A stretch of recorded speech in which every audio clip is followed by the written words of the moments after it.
Este es el programa personal de este canal. Entrevistas, datos de interés en Lucho Quiroz presenta. Nuevamente nos encontramos con un gran divulgador de lo que es nuestra historia real. Y no vamos a hacer un preámbulo tan grande, pero esta persona sí es grande y el mensaje que va a dar también. Me refiero a Rafael Aita, Capitán Perú, otra vez con nosotros. ¿Qué tal, Capitán? ¿Cómo estás? Bienvenido.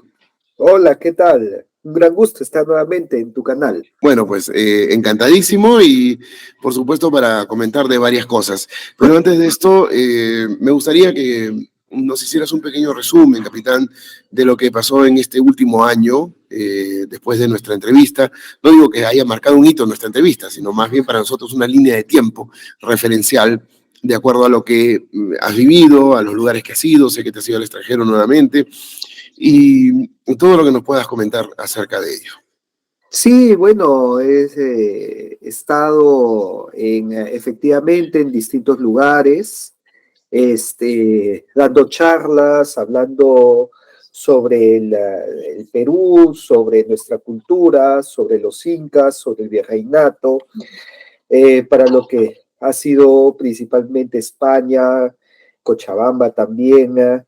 En España estuve a inicios de año en Madrid, para una charla para el Instituto de Historia Militar, en donde hablamos sobre la historia en común entre España y Perú, ofreciendo también el libro de los Incas del Virreinato, para que se conozca más la historia del Perú, no solamente hacia adentro, sino hacia afuera. Bueno, pues ha sido bien interesante. Y últimamente te fuiste a Bolivia, estuve viendo tus redes sociales también que has estado por allá. Ha Eso ha hecho una sido ponencia bien ahorita. interesante, ¿no? Sí, eso ha sido también gracias al Club del Libro, que recibí una invitación. Tuve la oportunidad de dar una charla también sobre lo que es la historia virreinal del Perú, en donde en la Universidad San Simón, tanto para alumnos de humanidades, de historia, muy interesante y con muy buena aceptación. Excelente. Sí, estuve viendo parte bueno, tú sabes que estamos muy ocupados, a veces no podemos ver todo lo que sucede, pero estuve viendo parte de tu ponencia, estuvo bien interesante y qué bueno porque en Bolivia hay una especie de nacionalismo, mezcla, indigenismo, una Tremendo. confusión total. Sí, pues Antiperuanismo. exactamente. Hay un Tienes toda la razón antiperuanismo ahí, muy hay un fuerte. antiperuanismo. No, sí, incluso algo que terminé peleándome con un guía es porque se mostraba un mapa en donde aparecían los límites, la frontera de Tiahuanaco, y la frontera de Tiahuanaco llegaba pues hasta Huancavelica, ¿no? Entonces, le digo al guía, oye, un momentito, ese es el mapa de Huari y Tiahuanaco, ¿no? Ambos, se está mostrando la extensión de ambos imperios. Digo, no, eso es Tiahuanaco. Huari era más al norte, ¿no? Como si Huari estuviera pues en Cajamarca, en Chiclayo. Digo, no, Huari es Ayacucho, Cusco, ¿no? Y nada, se cerró, y bueno, para ellos allá todo es Tiahuanaco, e incluso la historia de los incas es muy marginal, y también fue influenciada por Tiahuanaco, que prácticamente ha sido la cultura madre de todo. Ellos postulan que la cultura aymara, básicamente, ¿no? Es la que ha sido la madre de muchas culturas en el mundo y que el idioma aymara es la base de muchos idiomas del mundo también, ¿no? Tienen Lo una cual visión. es, lo cual es totalmente falso, porque los Tiahuanaco ni siquiera son aymaras. Empecemos por ahí, ¿no? Ahí, sí es cierto que no todos tienen esa confusión. He llegado a conversar con personas que me reconocieron que los aymaras más bien desplazaron a los tiahuanacos, ¿no? O sea, teníamos esta cultura tiahuanaco muy próspera, con una civilización y ciencias, matemáticas y astronomía muy avanzadas. Y tenemos a los aymaras que más bien venían del norte de Chile, de la zona de Atacama, que por alguna cuestión que desconocemos, ya sea climática o de lo que sea, empiezan a migrar hacia el altiplano, desplazan a Tiahuanaco, ahí viene la caída de Tiahuanaco, probablemente de ahí venga también el éxodo de Manco Cápac, producto de esta caída, y es ahí donde comienza a sentarse la etnia aymara en el altiplano, más bien en desmedro de lo que fue Tiahuanaco, ¿no? Claro. Y también Aunque sabemos por Uchadi que incluso la lengua aymara se origina más bien en la costa del Perú, ¿no? Entonces, eso lo dejó bien en claro, no les hizo mucha gracia, no lo toman en cuenta, obviamente, a pesar pues de las evidencias, pero no podemos hablar ahora de, no, que esto es mío, esto es tuyo, esto es peruano, esto es boliviano, esto es, porque en esa época no tenía mucho sentido, las migraciones no tenían las fronteras que tenemos el día de hoy. Entonces comenzar a dividir de esa manera es totalmente anacrónico y político, ideológico y externo a la historia. exacto, yo justo te iba a mencionar dos cosas, ¿no? Primero que Manco Cápac también básicamente es mitológico, aún, o sea, no hay una demostración de, sin embargo, así como tú lo referencias, tiene que ver directamente con la raíz de una migración que llega al Cusco, etcétera, y se desarrolla otra cultura. Y una cultura que tarda en desarrollarse hasta que llega Pachacute. Sin Así Pachacute es. no se hubiera dado una expansión. Y por otro lado, que tú has hablado de Ruth Shady y de otros más que también son especialistas en lengua, que señalan que precisamente pues, el Aymara viene de la zona sierra de Lima, de zonas de Conchucos de acá de Ancash o de otros lugares de la costa. Incluso yo alguna vez, hace muchos años, escuché que hay raíces, no sé si me equivoqué en esto, porque no es mi investigación, lo escuché en algún lado, que hay raíces del Aymara en la zona sur de Lima, tirando de Cañete a Sí, Chincha, ¿no? así es. Entonces, en el altiplano no hubo Aymara hasta que hubo una migración de la costa hacia esa zona, ¿no? Así es, sí, sí, sí, total. Bueno, esa es la tesis de Ruchadi, ¿no? Y Claro. este, también incluso que el proto-quechua se origina en la costa del Perú. De hecho, el que la cultura caral haya sido una civilización próspera y origen de la civilización ha llevado mucho a que sea el origen de muchas cosas. Incluso en Caral hemos encontrado un quipu, ¿no? Lo cual significa pues que para empezar, la técnica de los quipus nos retrocede mucho antes de lo que pensábamos y nos muestra la influencia de lo que ha sido Caral para la cultura andina. De todas maneras, todo lo precolombino ha tenido una matriz, pues obviamente, ¿no? Y hay que tomar en cuenta que también los incas, más allá de su formación, han tenido en su manera de conquistar y en la manera en cómo han trasladado personas, me refiero a los mitmas o mitimaes, etcétera, un enriquecimiento dentro de, ¿no? De manera tanto constructiva, tecnológica, ideológica, idiomática y también religiosa. O sea, utilizando eso para esos últimos fines, porque básicamente todo lo demás lo imponían ellos, ya como cultura, Así ¿no? es. ¿No? Y por ahí va un poco el asunto de los incas, ¿no? Eh, eh, hablemos un poco de la congruencia del orden político, económico Uh y -huh. social de los incas en comparativo con las ideologías que actualmente están en uso o las ideologías que se han dado.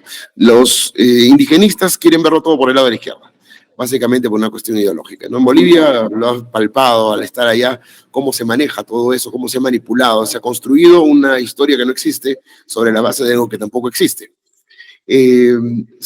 Haciendo un comparativo, los pre-incas y los incas, ¿hacia qué ideología más se podrían arrimar o acercar? Hacia una estructura de clases muy jerárquica, en donde el Inca pues era una encarnación del sol, era casi visto como una deidad, lo que sería llamado pues un hombre huaca, que ni siquiera se le podía mirar a los ojos sin permiso, sin que te dé su permiso, en donde cualquier tipo de traición hacia él, o mentira hacia él, o rebelión hacia él, o contradecir hacia él, o no acatar las órdenes del Inca, era penado con la muerte, y con una clara diferencia entre las panacas dominantes y gobernantes de una élite con el pueblo, ¿no? Que el pueblo pues ni siquiera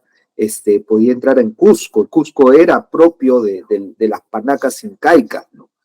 Entonces, no existía pues una sociedad que era horizontal, igualitaria, socialista, ¿no? Sin diferencias de clases, ese es un invento moderno, es una utopía moderna, ¿no? Los incas eran muy jerárquicos, muy diferenciados y entre ellos se consideraban como una élite gobernante por encima de las demás. Pero a mí me suena, ¿sabes qué cosa te digo, capitán? De hecho, tú con esto sientas bases de que no existe comparativo con alguna ideología, porque no apunta hacia eso lo que ellos en la práctica desarrollaron.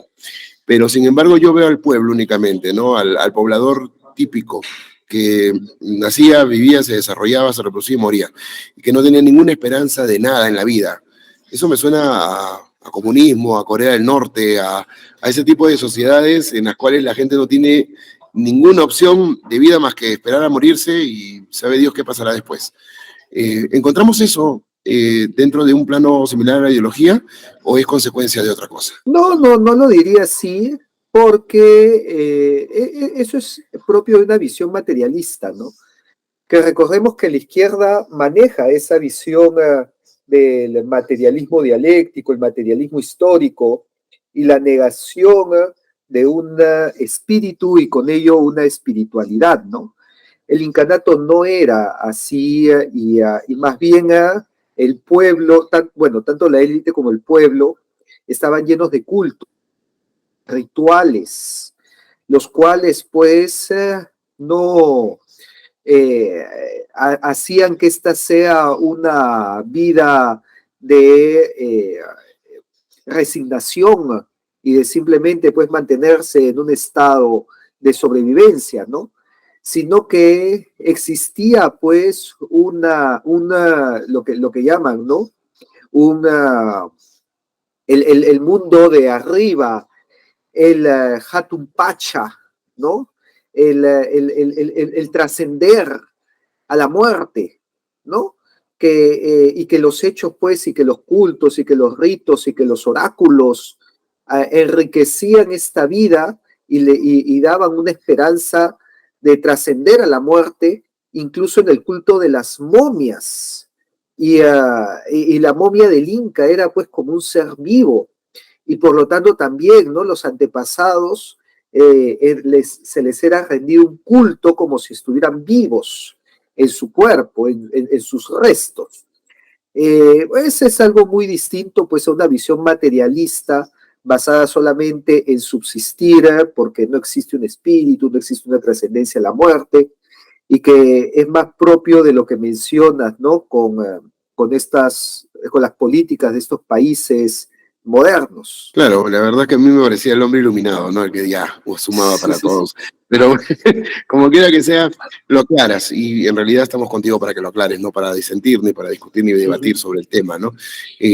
Mucho menos para hacer una expansión filosófica de cómo enfocar el tema, sino cómo llegar a la historia real y tener una idea más clara, ¿no? Sobre lo que nos vienen a impulsar con temas indigenistas y otras cosas más, que felizmente aquí en el Perú no es tan fuerte como en Bolivia, ¿no? Y como lo pudo ser en Ecuador, que también es fuerte, pero no tanto como en Bolivia.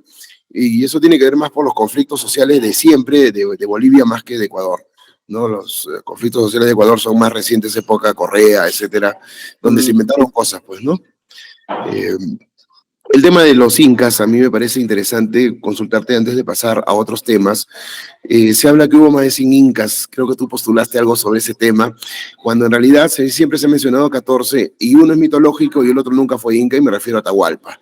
Hay incas que se mencionan posteriormente dentro de las crónicas históricas que sabemos, que son los incas que los españoles colocaron posteriormente, o que subieron porque era necesario tener un inca dentro de esa estructura política que conocemos nosotros a través de la forma de ellos que tenían de desarrollar reinos fuera de España dentro de la época de los Habsburgo, ¿no? Antes de que los Borbones echaran por tierra cosas tan importantes que hubieran significado mucho más dentro del virreinato si se hubieran seguido dando, ¿no? ¿Cómo es esto de los 100 incas, capitán? ¿Cuántos incas oficiales realmente encuentras tú dentro de tus investigaciones? No sé si podemos hablar de un número de incas oficiales, porque cada cronista difiere en una lista, ¿no? Y es fácil, también estas diferencias, dado las guerras y conflictos y rivalidades internas que tuvieron, ¿no? Entonces, por ejemplo, algunos cronistas consideran que entre Huiracocha y Pachacútec existió Inca Urco, que de hecho Inca Urco existió, muy, muy mal Inca, ¿no? Era un Inca, pues, que se le describe como un borracho, que miccionaba en la vía pública y que solamente malgastaba los alimentos en comilonas y en borracheras. Y cuando vino el ataque de los chancas terminó huyendo. Así que, pues, tuvo también un periodo muy corto, si en algún caso llegó a gobernar solo, porque lo más probable es que haya cogobernado con Huiracocha. Entonces, algunos lo consideran, otros no. Entre Pachacútec y Tupac Yupanqui, hay cronistas que consideran a Amaru Yupanqui o un Inca Yupanqui, que es posible que haya, muy posiblemente haya sido Amaru Inca Yupanqui, el cual fue un hijo de Pachacútec, el cual también hace un correinado con él, como después haría con Tupac Yupanqui, pero que no tiene los resultados que esperaba, pierde batallas y termina siendo reemplazado por el mismo Pachacútec, que lo saca del camino y coloca a Tupac Yupanqui en lugar de él. Entonces algunos lo consideran, otros no. Y esto hace que las listas difieran. Sin embargo, la mayor diferencia es la que mencionas de las crónicas de Montesinos, ¿no? Porque Montesinos sí te hace una lista de más de 100 incas. Y claro, una cosa es que yo tenga, mira, no, yo tengo 15, yo tengo 14, yo tengo 12, yo tengo 13, y por ahí te sale alguien con 100, ¿no? Y dices, pero ¿y esto de dónde salió, no? Y lo que encontramos acá es una serie de nombres previos a Manco Cápac, que no se sabe de dónde salieron a ciencia cierta, pero es posible que hayan sido ya sea Curacas Huari o Curacas Tiahuanaco, que hayan sido considerados como proto-incas o antecesores de los incas, y que por eso pues ya la lista se hace recontra extensa, ¿no? Porque ya estamos hablando pues que si el imperio incaico fue aproximadamente entre el 1100 y el 1500, acá estamos retrocediendo varios siglos atrás. Entonces, esto podría explicar todos estos nombres adicionales que cita este cronista Montesinos, que es el único que nos presenta una lista tan extensa con más de 100 incas, ¿no? Claro, en realidad, mientras recordamos que fue Montesinos el de la lista, digo, y un poco en sorna, siempre hizo psicosociales Montesinos a pesar del paso del tiempo. Eso de Siempre, 100 ¿no? incas suena, sí, suena Sí, psicosocial de la época, ¿no? Pero bueno, en realidad sí, podemos tener esa idea. Urco Inca es muy recordado en el Cusco, se menciona mucho sobre todo por el tema de la batalla de Piquillacta, en donde Pachacute, que es el triunfante, ¿no? sí. Hay un mito de una mujer que supuestamente pues infla el corazón y el pulmón de alguien y lo revienta y todos corren de favor. Esto sucedió con Manco Cápac, ¿no? Y aquí estamos hablando de Mama Huaco. Manco Cápac se dice, bueno, que se narra que tiene que tomar Cusco por la fuerza, ¿no? A nosotros nos dicen que va buscando dónde se hunde la vara y donde se hunde la vara, funda el reino, pero la verdad es que ese lugar ya está ocupado, ¿no? En ese lugar había guayas, alcabizas, ayamarcas, que los tienen que desplazar y los desplazan en casos por la guerra, y en este caso es Mama Huaco quien se dice, ¿no? Que a uno de los guayas le abre el pecho, le saca los pulmones y usa los pulmones como si fuera un pututu, ¿no? Y esto escandaliza a todos los demás al ver que una mujer es capaz de esto y salen corriendo. Entonces, sí se da el caso de estas mujeres guerreras en el Tahuantinsuyo. Si hablamos de la época de Pachacútec, de Inca Urco, también está esta historia de Chanan Curicoca, ¿no? Quien pelea contra los chancas y organiza la defensa de los barrios de Cusco, el barrio de Choco, que daba hacia la Plaza Mayor de Cusco y que era clave para la defensa de la ciudad ante el ataque de los chancas. Claro, se ha entretejido tantas cosas, capitán, sobre esto. Se han contado mitos, se han contado historias, algunas son verdad, otras media verdad. Digo, comprobado, me refiero a decir verdad. Y en otros todavía son parte, digamos, del imaginario de la gente, como por ejemplo ese mito de las chincanas que son extremadamente largas, que van de un punto a otro, cruzando el Tahuantinsuyo, o de repente ese mito de la mazorca de oro, etcétera, ¿no? Que mucho se cuenta en los centros arqueológicos de allá del Cusco. Quería pasar al tema de la liberación supuesta, ¿no? De nuestro país. Primero yo tengo entendido de que en realidad liberación tal cual, para la gente que vivió en ese tiempo en el virreinato no fue tal, para la mayoría por lo menos no, pero la cuestión va por el lado de quién movió todo esto. ¿Fue Inglaterra? ¿Hasta dónde tuvo que ver Inglaterra en esto? O sea, su propósito no era quedarse con esta parte del continente, ni con los reinos de esta zona, por si no lo hubiera hecho. Más que nada porque San Martín va a buscarlos para a hacer una monarquía con ellos y ellos no lo aceptan. Era destruir el reino de España, me parece, básicamente. Me encantaría que nos relates un poco sobre ese tema y hasta dónde fue la intervención de Inglaterra y a quiénes financió y hasta en qué momento los financió para que esto funcionara de manera en la que ellos estuvieron interesados en hacerlo. Sí, acá tenemos indicios, ¿no? Porque en realidad encontrar pruebas a ciencia cierta se da más de forma indirecta que directa. Por ejemplo, una de estas es lo que se llama el Plan Maitland, ¿no? Maitland era un general escocés que elabora un plan justamente para separar a los virreinatos de España. Y en este plan decía que el entrar al Perú a través del Alto Perú era, era totalmente inútil, como en algún momento lo experimentaron las fuerzas rioplatenses cuando quisieron entrar pues a través de Chuquisaca en la época de Abascal y lo reventaron, pues le sacaron la mugre, ¿no? Era inexpugnable esa zona.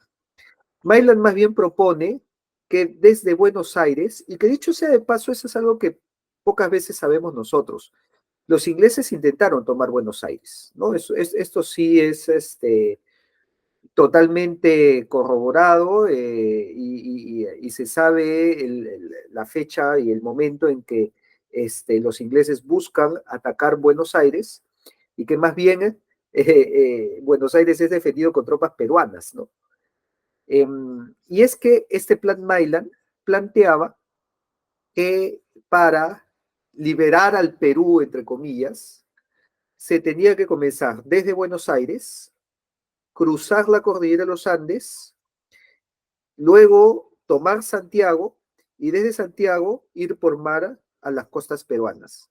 Algo que si nosotros vemos, lo hizo con puntos y comas José de San Martín, ¿no? Este fue precisamente el trayecto de José de San Martín. Entonces, pues es muy probable que San Martín haya estado inspirado por este plan de que ya había sido elaborado de manera previa desde Escocia. A ver, San Martín, mucho se habla de San Martín. Hay una corriente que habla que fue un caballero, un hombre correcto, de ideales, y hay otros que lo mencionan ya por un lado más oscuro, más sórdido, aliado con la masonería, con contactos con la corona inglesa, etcétera. Eh, Alguien que pergenia una liberación continental basado en pocos motivos, ¿no? Sí, y hay otra corriente que habla de que no, que sí tuvo razones porque para ese tiempo esa zona del Reino de España, la zona de La Plata, etcétera, era como el patio trasero de Sudamérica, ¿no? Había pobreza, necesitaban otras fórmulas para salir adelante, para subsistir. ¿Qué es lo más cercano a la realidad en torno a esto? Pues normalmente la realidad termina siendo mucho más compleja, ¿no? Y difícil de simplificar. Y de repente sí exista atisbos de verdad en cada una de estas versiones. Fijémonos, es cierto que para la época el Río de la Plata no tenía la riqueza ni de cerca del Perú. era la periferia del Perú. Sin embargo, curiosamente, es a partir del virreinato, de la creación del virreinato Río de la Plata, en que Buenos Aires comienza a crecer como puerto. El virreinato de Río de la Plata se crea en 1776, al punto que incluso, o sea, si nos damos cuenta, es una fecha muy cercana, muy temprana a la época de la independencia de Argentina, ¿no? 1810. Eh, Estamos hablando, pues, de unos 35 años antes, ¿no? Y es que incluso hay héroes de la independencia argentina que habían nacido en, en la Argentina peruana, por así decirlo. Este es el caso de Manuel Belgrano. Belgrano nació antes de 1776, entonces su partida de bautizo dice Manuel Belgrano, nacido en Buenos Aires del Perú, porque Buenos Aires era del Perú hasta esta fecha. No era del Perú, era el Perú. Pero era la periferia del Perú, obviamente. El Perú era mucho más rico, era mucho más central, era más importante. Sin embargo, en 1776, las reformas borbónicas crean el Virreinato Río de la Plata y suman lo que es la audiencia de Charcas al Río de la Plata, ¿no? La audiencia de Charcas, que es el territorio de hoy Bolivia, y que incluye Potosí, porque la idea era que la plata que salía a través de Cusco, Lima, el puerto del Callao, Panamá y luego Madrid, ahora saliera pues desde Potosí, Buenos Aires, de frente a Madrid, que en términos de eficiencia sí, pues es mucho más eficiente, más directo, menos costos, pero políticamente te generaba todo un lío, por un lado, con el Cusco, que le estabas cortando el negocio, ¿no? Y especialmente a los curacas cusqueños que manejaban la cadena de suministro de Potosí, entre ellos el curaca pues de Tungazuca y Surimana, José Gabriel Tupac Amaru, que le cortaron ahí el negocio, porque él manejaba esta línea, esta cadena de suministro. Y por otro lado, cuando la plata de Potosí comienza a salir por Buenos Aires comienza a cobrar importancia. Y más bien, claro, me dices, en la época, pues Buenos Aires era pobre y era marginal con respecto al Perú, pero curiosamente, en la época que había sido más pobre, no había tenido ningún intento de independencia. De repente, porque no se sentía con la potencia para esto. Los intentos de independencia vienen más bien cuando comienzan a hacerse ricos, cuando comienzan a crecer económicamente y la plata sale a través de Buenos Aires y en Buenos Aires se dan cuenta que tienen mayor poder y obviamente eso hace generar nuevas ansias. Así que no es que se independizó porque era pobre, de repente fue al revés, se independizó porque comenzó a volverse rico y esto hace pues que ya comiencen a generarse nuevas ambiciones. Claro, y se crean toda una serie de desórdenes en todos esos países que perduran hasta hoy, pues obviamente, ¿no? Parece que en casi ningún país de Sudamérica se acostumbró a un orden republicano. Sí, es cierto, las repúblicas pues han, han sido un sistema que nos ha sido difícil adaptarnos y de entre todos ellos de repente el más difícil ha sido el Perú, ¿no? Y eso lo vio el mismo San Martín. Y ahí sí, yo creo que San Martín tuvo una gran visión en considerar que el Perú debería ser una monarquía. El mismo San Martín lo mencionó, pero creo que su error fue el buscar un príncipe europeo para que asuma la corona del Perú, porque en el Perú eso se vio como que estabas cambiando, estabas haciendo, o sea, ¿para qué vamos? ¿Vas a hacer una independencia de España para buscar otro príncipe de Europa? Entonces, eso, ¿para qué lo haces, no? Y creo que ahí se quedó en el medio entre los criollos que sí querían un cambio y que veían que la monarquía era a cambiar mocos por babas, y los andinos que eran realistas y que sí querían un rey, pero no querían otro rey, pues ya querían el mismo rey que había tenido siempre, ¿no? Entonces, es una idea que no agradó a ninguno de los dos bandos. Yo creo que si San Martín más bien hubiera visto hacia el interior del Perú y hubiera buscado un rey entre las panacas y entre los descendientes incas, de repente la historia hubiera sido otra. Tal como lo propuso el mismo Belgrano para Argentina. Porque recordemos que cuando también es la independencia de Argentina, se comienza a conversar cuál iba a ser el sistema político y Belgrano propone que sea una monarquía, pero bajo un inca o un descendiente inca, ¿no? Que podía ser Dionisio Inca Yupanqui, o también se mencionó a Juan Bautista Tupac Amaru. Recordemos que el sol que vemos en las banderas de Argentina y de Uruguay fue diseñado por un cusqueño, por un Tupac Amaru, ¿no? Y que evoca al sol inca, al Inti, y el diseño es muy similar al que había hecho Huamán Poma de Ayala en sus crónicas. Entonces, pues sí había una fuerza todavía de los príncipes cusqueños y de los descendientes incas que había llegado hasta Argentina. Esto no prosperó y yo creo que en el Perú fue un error no mirar hacia ellos porque la historia hubiera sido distinta. Yo creo que sí hubiera tenido mayor aceptación, por lo menos hubiera ganado aceptación en el interior del país, en los Andes, el buscar el independizar al Perú, pero bajo una monarquía con un Inca. Y si los Andes se hubieran plegado a este proyecto y hubiéramos de repente tenido un Perú pues mucho más integrado que el que tenemos el día de hoy. Quién sabe, pero por lo menos el destino hubiera sido distinto, eso sí estamos seguros. Digo yo Sí. porque sabemos muy bien que parte de la naturaleza del hombre cuando tiene poder es cambiarlo todo en este sentido. ¿Qué Uh-huh. tal si ellos hubieran vuelto a buscar un orden hegemónico como el del mismo imperio, ya sin la dominación del Reino de España? Esto quizá hubiese generado otro tipo de conflictos a futuro, y obviamente inmediatamente, pero que estarían enraizados en nuestra sociedad hoy en día, ¿no? El modelo de monarquía, sí, yo digo, de repente San Martín pensó, oh, ¿qué hice? ¿Qué he hecho? ¿No?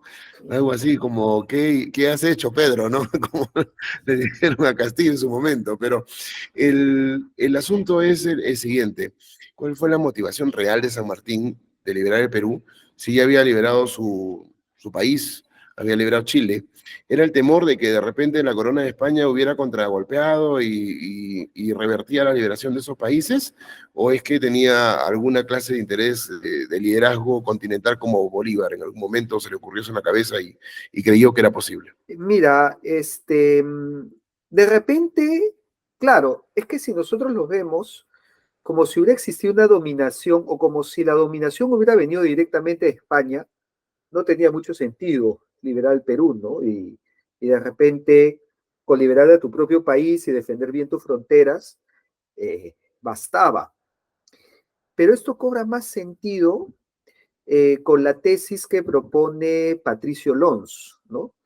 Patricio Lons también en una conversación que tuve en su canal me mencionó que las independencias, tanto desde la campaña del norte con Bolívar y como la campaña del sur con San Martín, no fueron tanto contra España, sino contra el Perú. Y esto sí sí nos rompe todos los esquemas, ¿no?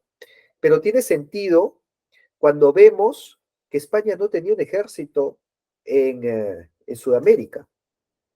El ejército que peleó contra San Martín y Bolívar era el ejército real del Perú, formado por Abascal e integrado por peruanos.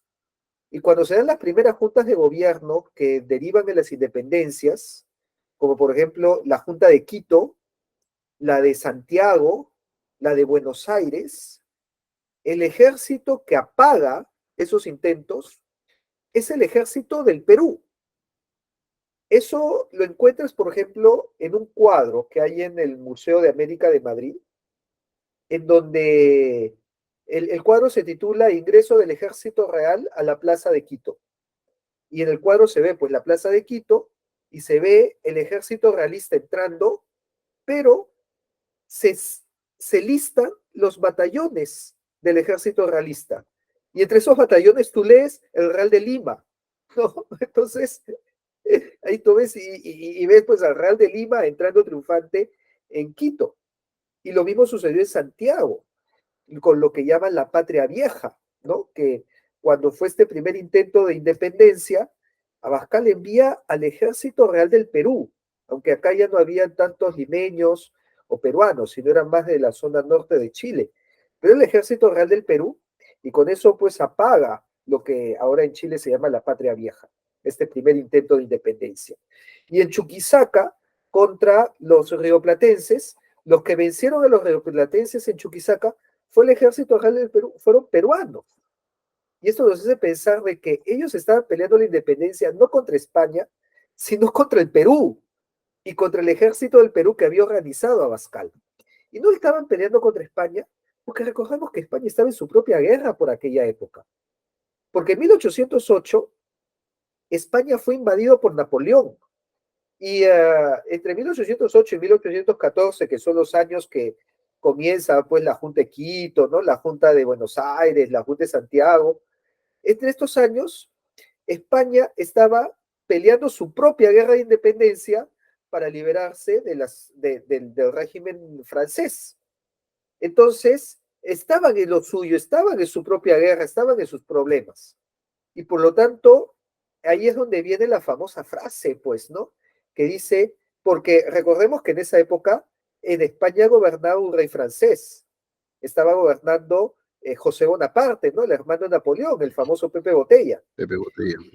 Y por lo tanto, en España no había rey, o los mismos españoles no reconocían al rey francés. Y así como en España no reconocían al rey, en América tampoco lo reconocieron y comenzaron sus movimientos de independencia. Y es por eso que en México el famoso grito de Dolores del cura Hidalgo, ¿no? Que fue el grito de independencia mexicana, que nosotros de repente lo hemos conocido más por el Chavo del Ocho, ¿no? Cuando le preguntan, cuando él dice que el cura Hidalgo estaba muy enfermo porque daba gritos de dolores.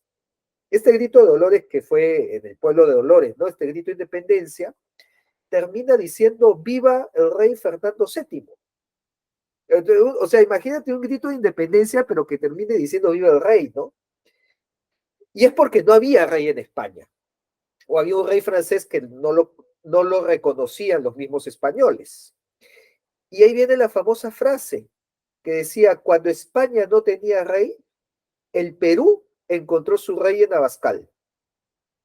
Y es que cuando había toda esta confusión y nos ponemos en los zapatos de la época y comenzamos a pensar, ¿no? Y decir, oye, pero si en España no está reconociendo al rey, ¿por qué lo vamos a reconocer nosotros?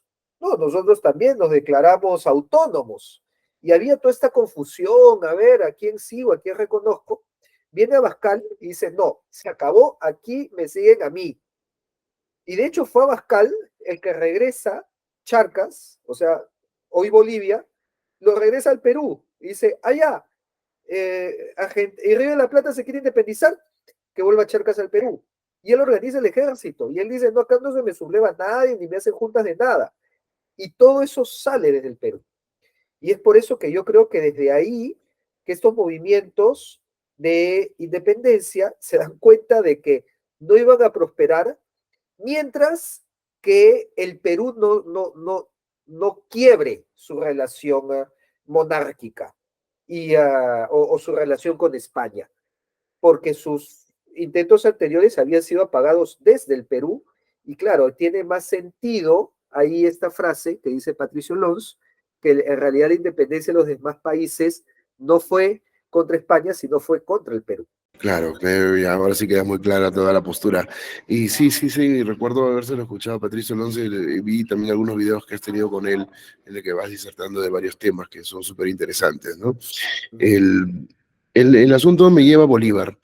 Por ejemplo, tenemos un tema con Bolivia, que tú ya lo has expuesto bien, en los Tiahuanacos llegaron hasta tal lugar, cosas imposibles de creer, pero también hay una corriente última en redes sociales, bueno, ya de hace un poco de tiempo, en el que señalan que Perú no fue Perú, sino fue Bolivia, y señalan a Bolivia incluso teniendo territorios del Mato Grosso, Río Branco también era de ellos, llegan hasta Loreto, y bueno, una locura, ¿no? O sea, Bolivia fue antes que Perú, básicamente, y los Habsburgos nada que ver, o sea, ni los Borbones ni nada, Bolivia fue. O sea, me refiero a que no hubo un orden de virreinato en la época de Salzburgo, que Perú fue desde la Patagonia hasta Panamá, no, eso nunca pasó. Para ellos ese tiempo no existió jamás, ¿no? Sí, es una comprensión política distinta. ¿Y cuál es esta interpretación muy particular que le dan? Y en este caso también sucede lo mismo con Ecuador. ¿Ah? Tú ves pues los mapas que presentan y prácticamente la audiencia de Quito tenía salida al Atlántico, ¿no? Era todo el Amazonas, todo el río Amazonas hasta el Atlántico, ¿no? Consideran una autonomía de las audiencias que no tuvieron. Entonces, claro, en Bolivia se considera la audiencia de Charcas, y ellos no eran el Perú, ellos eran Charcas. Y en Ecuador se consideran como la audiencia de Quito, ¿no? Entonces no era Perú, era la audiencia de Quito. Y acá tenemos que recordar que las audiencias eran divisiones administrativas, incluso jurídicas, mas no políticas. Ellos creen que la audiencia era como un país, ¿no? Entonces, la audiencia de Quito era Ecuador y la audiencia de Charcas era Bolivia. No, no era una frontera política, no era una división política. Y además estaban supeditados al Perú, cosa que no reconoce. Y cosa que me dicen, no, pero nosotros tuvimos nuestro gobernador y éramos autónomos y nos manejábamos solos. Y esta discusión se acaba cuando yo les hago una pregunta y les digo, díganme cuál ha sido su virrey. Nueva España tiene su lista de virreyes y el Perú tiene su lista de virreyes. El día que me muestre la lista de los virreyes de Quito y los virreyes de Charcas y los virreyes de Chile, porque me han dicho también que Chile era el reino de Chile. Dicen, ok, era el reino, muéstrame su lista de reyes o de virreyes. Ya, el día, como lo tuvo en su época, el Río de la Plata tuvo sus virreyes. Nueva Granada tuvo sus virreyes, pero cuando se forma el virreinato de Nueva Granada, cuando se forma el virreinato del Río de la Plata, las audiencias no tenían virreyes. El Perú tenía virreyes y los gobernadores de las audiencias respondían al virrey, entonces estaban supeditados a los reinos del Perú. Eso es bastante cierto. Tú lo que dijiste de Chile, yo lo iba a tratar de acotar justo ahora, pero ya lo dijiste, pues la Capitanía de Santiago, que al final ellos dicen, no, Reino de Santiago, así está escrito, Reino de hemos sido Chile, todos, sí. claro, hemos sido, el Reino de Chile, hemos sido muy autónomos y todo ese tipo de cosas, ¿no? Y los ecuatorianos, bien tú lo dices, señalaban pues de que también ellos fueron un virreinato y claro, se acaba la discusión cuando tú dices muéstrenme a los virreyes, que nunca hubo, porque todos dependían al final del virrey que estaba asignado aquí al Perú. Básicamente era una descentralización, eran como regiones adheridas a, ¿no? Que al final, si uno comienza a recurrir al pasado, encuentra que si empezamos a decir, bueno, el territorio donde estuvo los incas fue de tal sitio, que fue el territorio ocupado por el virreinato, podemos hablar que Perú se fue formando sobre la base de un territorio que tampoco les perteneció a ellos nunca, ¿no? Entonces te van a sacar Tiahuanaco y los aymaras, y ya tú lo has deslindado desde un principio, y hemos hablado también del origen de la aymara desde otra zona que no tiene nada que ver con el altiplano. Así es que, bueno, ya son terquedades y caprichos políticos, ideológicos y sociales de estas personas el querer buscar encontrarle la realidad a algo que no existió jamás, ¿no? Y yo creo que también gran culpa de eso es la, la deficiencia en poder encontrar una identidad, ¿no? Y es que cuando tú generas fronteras ficticias, como yo creo que existen fronteras, porque, a ver, si tú cruzas de Puno a Bolivia o viceversa, lo más probable es que no te des cuenta en qué momento has cruzado la frontera, ¿no? Vas a encontrar el mismo idioma, las mismas creencias, las mismas caras, el mismo color de piel, las mismas virtudes y los mismos vicios.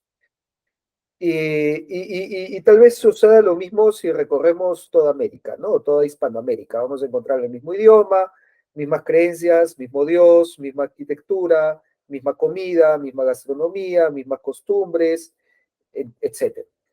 Y cuando tienes un bloque cultural, lingüístico y con un pasado común, y tú comienzas a crear fronteras, entonces, de alguna manera, tienes que justificar tu frontera artificial. Y claro, estos países tienen que justificar el decir, no, yo soy distinto a el Perú. ¿No? Bolivia es distinto al Perú, Bolivia nunca perteneció al Perú, Bolivia es diferente al Perú.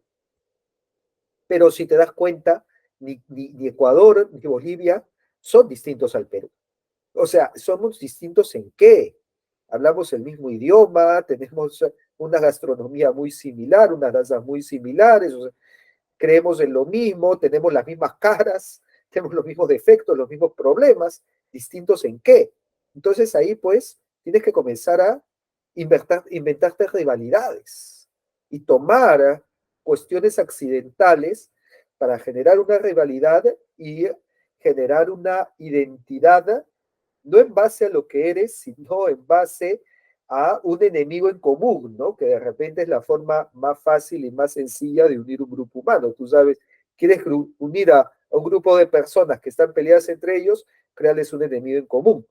Entonces, este ha sido un recurso muy facilista que se han usado en nuestros países, pero que al final nos termina dividiendo y perjudicando. En realidad, Ecuador y Bolivia tendrían en algún momento que reconocer, no digo que sean hijos del Perú, pero sí su procedencia ha sido del Perú, básicamente, ¿no? Y en realidad deberíamos de compartir identidad entre los tres. Lamentablemente, por las razones que tú señalas, que ellos las utilizan hoy en día, pero que otros las utilizaron antes, estamos así de disgregados, ¿no? Siempre se busca separar, atomizar y no conseguir algo, y precisamente las corrientes indigenistas señalan de que cada país tiene una gran cantidad de naciones. Entonces, cada etnia, cada grupo cultural, sea oriundo o no del lugar, es una nación cuando en realidad la nación somos todos juntos. O sea, cambian el significado de nación para que no estemos unidos, para que no vayamos a ninguna parte, ¿no? Mira, voy a detenerme un poquito en eso que has dicho, porque eso es, creo, el punto vital de esta discusión. El argumento de que dentro de nuestros países existen una plurinacionalidad, una pluralidad de naciones, que ahora incluso está en la Constitución de Bolivia, ¿no? La Constitución de Bolivia reconoce la República Plurinacional de Bolivia. Y es que lo que sí es cierto que nos ahorraríamos todos estos problemas si en nuestros territorios existieran 10 países, como de repente existe en Centroamérica, ¿no? Y si en vez de que existiera Ecuador, Perú y Bolivia, tuviéramos pues la República Aymara, la República Quechua, la República Huanca, la República Chincha, la República Lima, la República Cajamarca, la República Quito, la República Cañari, etcétera, etcétera, se acabó el problema. La República Amazónica, como en algún momento se fundó los Estados Federados de la Amazonía, ¿no? Un intento separatista también del Perú. Si de repente nos dividimos en 15 países, se nos acabó el problema. Y cada uno es Huanca, el otro es Aymara, el otro es Quechua, y se identifica pues con su identidad autóctona y demás. Pero, ¿por qué esto no es así? Según el historiador peruanista José Antonio del Busto, las fronteras del Perú coinciden con las conquistas de Tupac Yupanqui. Y Tupac Yupanqui continúa el proyecto integrador de Pachacútec Inca Yupanqui. Pachacútec fue el que tiene el proyecto de integración. O sea, es verdad que antes de Pachacútec estaban pues Chanca, Huancas, Huaylas, Chimúes, Collas, Ayamarcas, Canas, Lupacas y un montón de pequeños etnias atomizadas. Y es Pachacútec el que dice, vamos a hacer un imperio reuniendo a todos ellos. Y de hecho, según nos cuenta Juan de Betanzos y muchos otros cronistas más, lo hace en base a una revelación que le hace el sol, ¿no? Que se le aparece en la laguna de Susurupuquio y sobre esta laguna le muestra todas estas naciones y le dice, le promete, te voy a dar a ti para que sujetes a estas naciones. O sea, encima podemos decir pues que viene esto de Huiracocha, viene, ¿no? Es un proyecto sobrenatural del INTI de Huiracocha. Entonces, yo no entiendo, a mí no me cabe en la cabeza cómo un indigenista, alguien que dice que reivindica a la cultura originaria, puede ir en contra del proyecto de Pachacútec. Entonces, ¿de qué indigenista estamos hablando? Pues, ¿no? Estamos hablando de un indigenista enemigo del proyecto de Pachacútec y que va en contra de la promesa de Huiracocha. Entonces, es todo menos indigenista. Pues, no sé, será un modernista, separatista, pero el indigenista coherente tiene que plegarse al proyecto integrador que nació en la época de Pachacútec, que quiso integrar y unir a todas las etnias y todos estos pueblos. Claro, eso sería algo así como un progresismo neorgánico indigenista, para que suene más edulcorado, ¿no? Que se, Claro.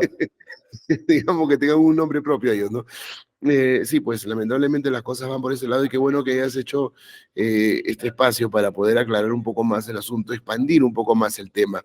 Yo estuve con la idea de hablar contigo de Bolívar en el sentido en que él no es el padre de la patria, obviamente, en ninguna parte lo dicen, ahí en algunos colegios te lo dicen. Nuestros padres de la patria, San Martín y Bolívar y cosas de ese tipo, son parte de un discurso muy común que hemos escuchado desde pequeños, pero el detalle está en que Bolívar en realidad no gana ninguna batalla en nuestro país, desaparece en la última, y si no fuera por Errázuriz, las cosas también no cambiaban. Fuera de eso, fue un tipo absolutamente nocivo para nuestro país. Él barrió con una serie de derechos, robó un montón de propiedades, fue un dictador a rajatabla. Entonces, ¿dónde calza esto de que es un héroe nacional? Acá hay algo muy interesante que has mencionado. El tema de los padres de la patria, ¿no? Eh, este, en el Perú no tenemos padre de la patria. Partamos por ahí. Si en el colegio, algún colegio les dice que el padre de la patria es San Martín o Bolívar, les están engañando. No hay padre de la patria peruano. En otros países sí, ¿no? En Chile es Bernardo Higgins, en Argentina es José de San Martín, en Bolivia es Sucre, en la Gran Colombia, ¿no? Ecuador, Colombia, Venezuela, es Bolívar, Panamá, en México es el Hidalgo, en Cuba es Martí, en Estados Unidos es George Washington, y en el Perú no hay. Y claro, nos pregunto decir, ¿por qué en el Perú no hay? Porque el que estaba llamado a ser padre de la patria, y de hecho el Congreso le dio un título así, era Bernardo de Torre Tagle. Torre Tagle proclama la independencia de todo el norte del Perú, desde Trujillo, en diciembre de 1820.